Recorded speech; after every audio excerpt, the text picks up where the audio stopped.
નમસ્કાર દર્શક મિત્રો, પોલીસ ફોકસ ન્યૂઝ ચેનલમાં આપનું હાર્દિક સ્વાગત છે।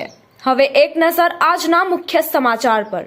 સુરેન્દ્રનગર જિલ્લાના થાનગઢ તાલુકાના વિજળિયા ગામે ગેરકાયદેસર ખનન પ્રવૃત્તિ ઝડપાઈ છે। ચોટીલાના નાયબ કલેક્ટર અને તેમની ટીમે આકસ્મિક દરોડો પાડ્યો હતો। રાજુભાઈ વિરજીભાઈ ઉમરખાણીયા દ્વારા ખાનગી માલિકીની જમીનોમાં ગેરકાયદેસર રીતે સફેદ માટીનું ખનન કરવામાં આવી રહ્યું હતું।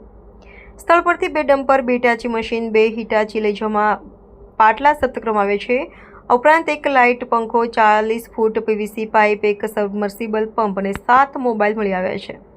કુલ મળીને 2.5 કરોડ રૂપિયાનો મુદ્દામાલ જપ્ત કરવામાં આવ્યો છે। આરોપી રાજુભાઈ વિરજીભાઈ ઉમરખાણીયા સામે કલેક્ટરની પૂર્વ મંજૂરી વગર ગેરકાયદેસર ખનન કરવા બદલ કાર્યવાહી શરૂ કરવામાં આવી છે। તેમની સામે Gujarat prevention of illegal mining, storage, transportation નિયમો 2017 અને જમીન મહેસૂલ કાયદાની વિવિધ જોગવાઈઓ હેઠળ કાનૂની કાર્યવાહી હાથ ધરવામાં આવી છે। ઉપરાંત શરત ભંગ કરી જમીન ખાલસા અંગેની કાર્યવાહી પણ શરૂ કરવામાં આવી છે। મિત્રો, આવા જ અવનવા સમાચાર જાણવા માટે અમારી ચેનલને લાઈક કરો, સબસ્ક્રાઇબ કરો અને બેલ આઇકોન પર પ્રેસ કરો, જેથી અમારી ન્યૂઝની બધી જ અપડેટ આપને મળતી રહે।